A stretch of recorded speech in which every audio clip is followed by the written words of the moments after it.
Dawn broke slowly over the village, spilling gold across the thatched rooftops and glistening fields. The first light touched the hills, where distant funeral drums echoed, steady and mournful, weaving a rhythm of grief that traveled from the heart of the homestead to the farthest huts. Villagers began to gather, their footsteps soft against the earth, faces shadowed with sorrow and respect for the elder who had guided them with wisdom for decades.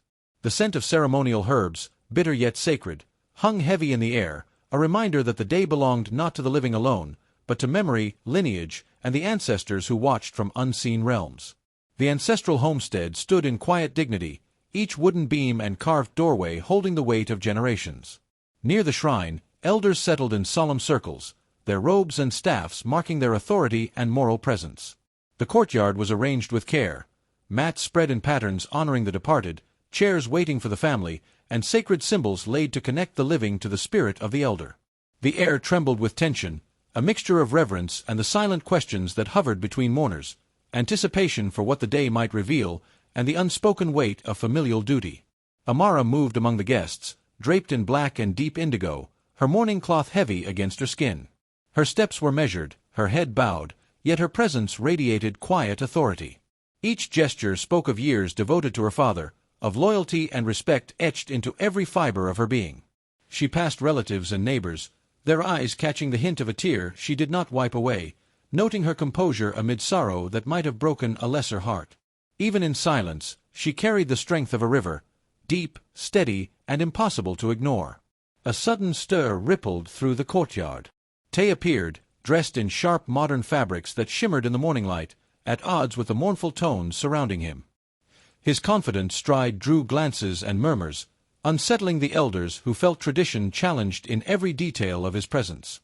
Villagers whispered among themselves, noting the subtle arrogance in his gaze, the ease with which he moved through sacred space as though the rules of lineage and respect did not apply. Where grief and honor had been the rhythm of the day, Tay's arrival struck a discordant note, a prelude to a clash between ancestral expectation and personal desire, between the weight of tradition and the fleeting allure of ambition. Nia followed behind Tay, her small hands folded nervously in front of her. She glanced at the elders seated near the shrine, their eyes steady and piercing, and felt a shiver run down her spine. "It's just a ceremony," she whispered to herself, forcing a smile that trembled at the edges. The smell of incense and crushed herbs filled her nose, and she noticed the villagers' cautious stares. She did not yet understand the weight of the rituals, the moral threads woven into every gesture, every seat, every bowed head. Her presence, though quiet, stood out like a fragile bird among lions. Tay strode forward, the sharp lines of his jacket glinting in the sun. He stopped before a chair at the center, the one meant for Amara. With a careless shove, he pushed it aside and gestured for Nia to sit. Shock rippled through the courtyard. A collective gasp rose, followed by whispers that fluttered like restless leaves. The elders' faces tightened, their frowns deepening, but their silence carried more weight than any word could. Amara's heart froze. The grief that had anchored her suddenly collided with humiliation. Her hands tightened into fists at her sides as she stared at the empty space where her rightful place had been denied. The chair, a symbol of respect, family honor, and ancestral blessing, now cradled someone who had no claim to it. The crowd sensed the imbalance, the moral fracture, and the act settled in their hearts like a stone. Villagers exchanged glances, eyes sharp and judgmental, understanding that this was more than personal betrayal. Some shook their heads slowly, others pressed their lips together in silent disapproval. Amara's siblings whispered among themselves, debating whether to confront Tay immediately or to wait for guidance from the elders, whose wisdom was always tempered with the voice of the ancestors. The air was thick with tension, the invisible thread between desire and duty pulled taut. Tay's selfishness clashed violently with tradition, honor, and family loyalty. Yet amid the shock, Amara's spirit hardened. She drew a deep breath, silently vowing that the stolen respect would be restored, that dignity would not remain in exile.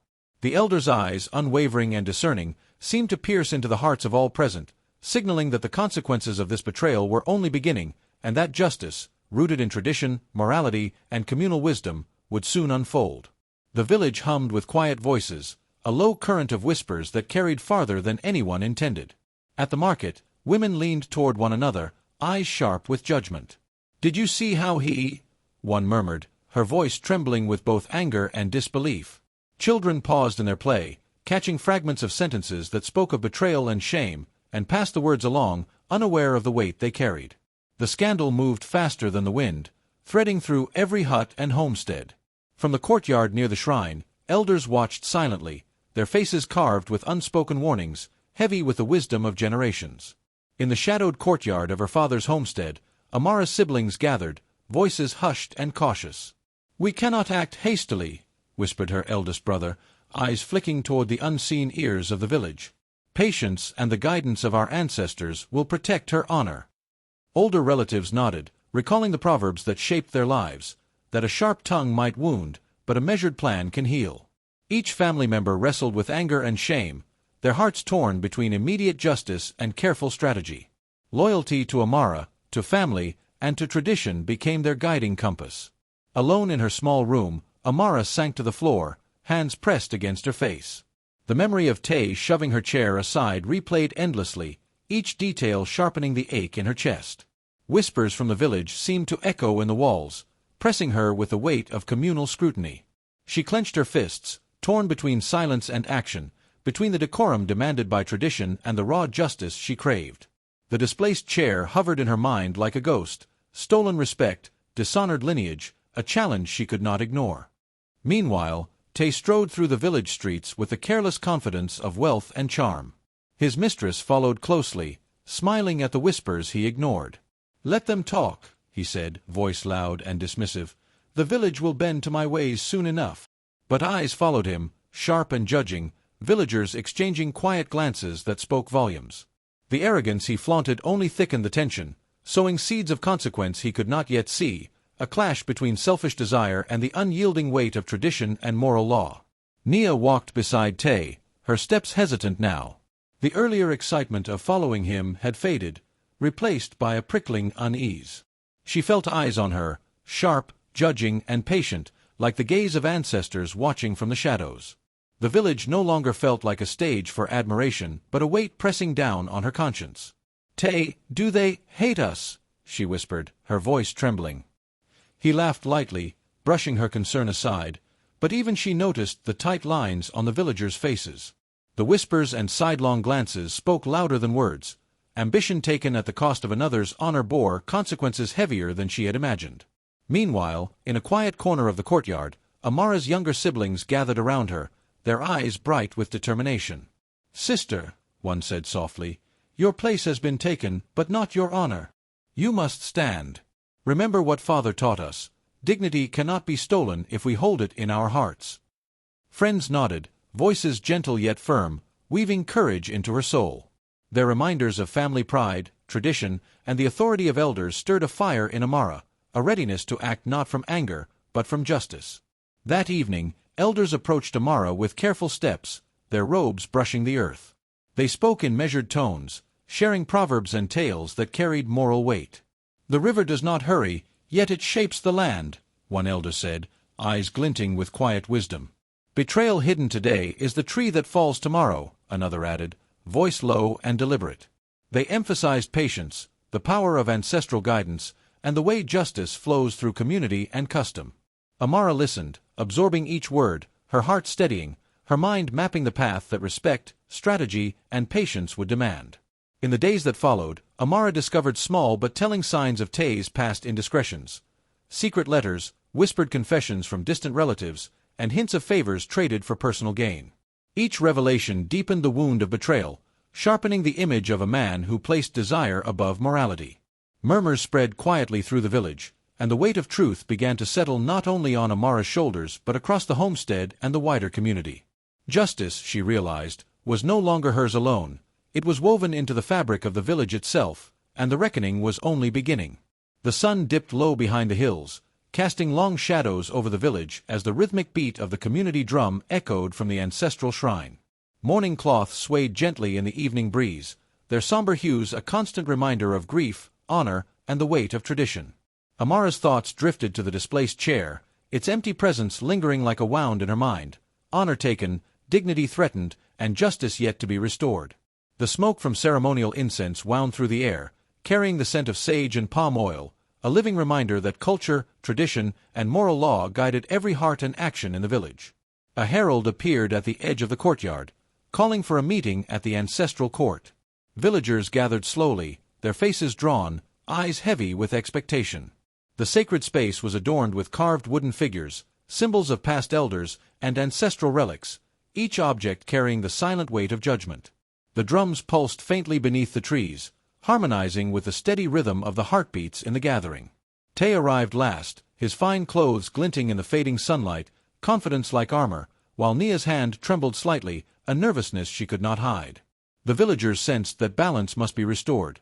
Here, morality and tradition would speak louder than wealth or desire. The elders took their places in a semicircle, their posture unyielding, robes brushing the earthen floor. Their eyes were steady, sharp, and unflinching. Amara stepped forward, her grief now tempered into resolve, her stance firm and unwavering. The crowd held its breath, the air thick with unspoken tension, each person understanding that this was more than a trial, it was a reckoning guided by ancestors, culture, and moral law. The silence itself weighed heavily, a presence more commanding than any words. An elder spoke first, voice deep and resonant. The chair of honor was not merely wood and cloth, it carried the respect of family, the memory of the father, and the dignity of tradition. To remove it for another is to upset the balance of all that is sacred. Another elder added, "The heart that betrays in public will find no shelter in wealth or charm. The eyes of the village, and the ancestors, see all." Murmurs of agreement rose softly from the crowd, like wind through the trees. Tay stepped forward, attempting to speak with a forced composure. I acted for desire, for love. Nia means nothing to harm," he said, though his words stumbled against the weight of judgment around him. The elder's eyes bore into him, unyielding. Nia's face blanched, realizing that the path she had followed was lined with moral consequences she had never understood. The murmurs from villagers grew louder, confirming what the elders had said, reinforcing the moral law of community and tradition. Tay's chest tightened, the arrogance he had worn as armor now beginning to crumble. The ancestral court's presence, the weight of history, and the moral authority of those gathered were forces he could neither buy nor command, and for the first time, fear and reckoning settled into his heart.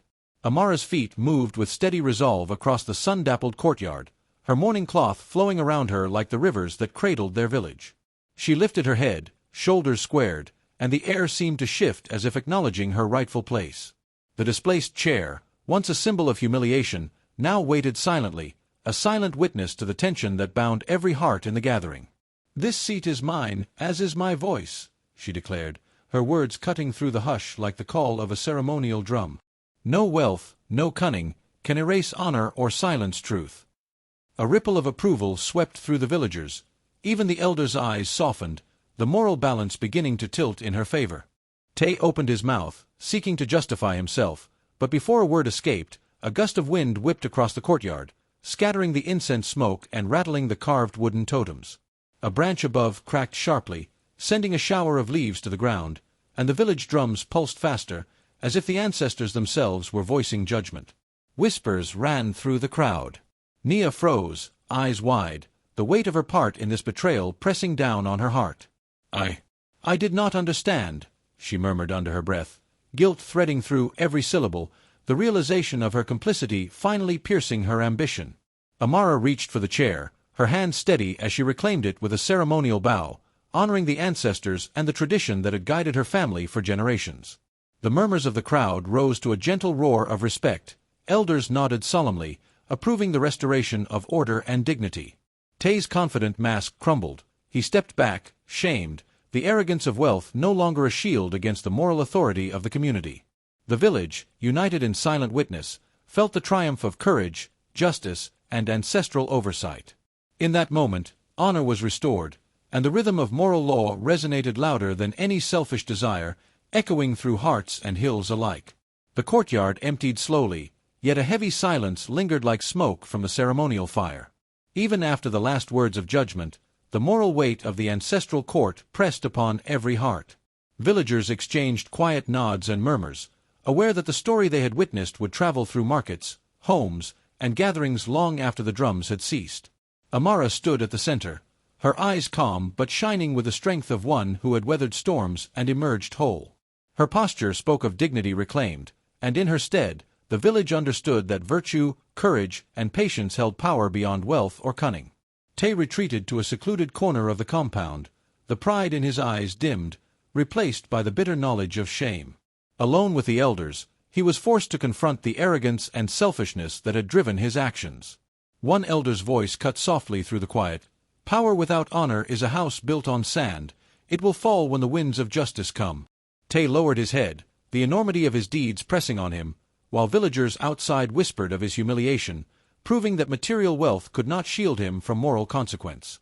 Nia lingered at the edge of the gathering, her earlier confidence eroded by the weight of truth. She whispered to herself, "I have caused harm where I sought only favor. I must make this right." With humility, she approached Amara and the elders, offering apologies that carried sincerity deeper than words alone. The elders nodded, understanding that learning from one's missteps and seeking alignment with communal values was a path to redemption. In her contrition, the ripple effects of betrayal were acknowledged, and a lesson was made visible to all. Innocence can falter, but conscience can guide recovery. Amara returned to the ancestral shrine, her hands tracing the carved wood and sacred symbols that had witnessed generations of her family.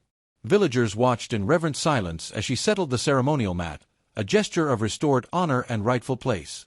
Elders spoke softly among themselves, praising her patience, courage, and moral fortitude. Children watched wide-eyed, learning that true strength lay not in wealth or influence but in character, resilience, and respect for tradition. The sun dipped behind the hills, casting golden light upon Amara's face and the restored chair of honor, signaling that justice had been served and that virtue would continue to guide the village through generations to come. The villagers gathered beneath the shade of ancient baobab trees, their faces lined with thought and the quiet weight of reflection. The elders spoke softly, their voices carrying the authority of generations. "Remember," one elder intoned, "to dishonor your family is to dishonor yourself. Arrogance and selfishness do not escape the eyes of the village, or the ancestors." Tay stood apart, the sting of shame on his face, a living warning of betrayal's cost. Mothers whispered to children, and neighbors exchanged solemn glances, reinforcing the truth that actions ripple beyond the self, touching family, community, and history. Justice, they knew, was not merely spoken, it was felt, remembered, and carried forward through shared responsibility. At the center of the compound, Amara approached her father's shrine. The scent of smoldering incense swirled around her as she lowered herself before the carved wooden figures of her ancestors. With reverent hands, she offered prayers, her voice steady yet filled with sorrow and resolve. The ancestral drums, once silent, began a steady, soft rhythm, marking a spiritual restoration that mirrored the ethical balance restored in the village. She traced the worn patterns of the shrine, reconnecting with her lineage, feeling strength and clarity flow through her as if the wisdom of generations guided her very breath. Sunlight poured over the courtyard, glinting off the chair now firmly beneath Amara. Its polished surface reflected not just light, but the dignity and honor restored through patience and moral courage. Villagers watched in hushed awe, understanding that power alone cannot claim respect, it must be earned through adherence to tradition and conscience. The ancestral drums' fading rhythm blended with the evening breeze, leaving a serene harmony that resonated in the hearts of all present. In that moment, balance had returned, and the story of betrayal and triumph became a living lesson, engraved into the moral fabric of the community. The elders rose, their voices threading together the wisdom of the day. "See now," one said, "how virtue restores what was lost, how courage and patience overcome shame, and how the family and the village remain the pillars of life. Desire may tempt, ambition may blind, but it is honor, loyalty, and justice that endure." Children nodded, mothers clutched younger ones, and Amara stood silently, embodying the strength and moral clarity the elders spoke of.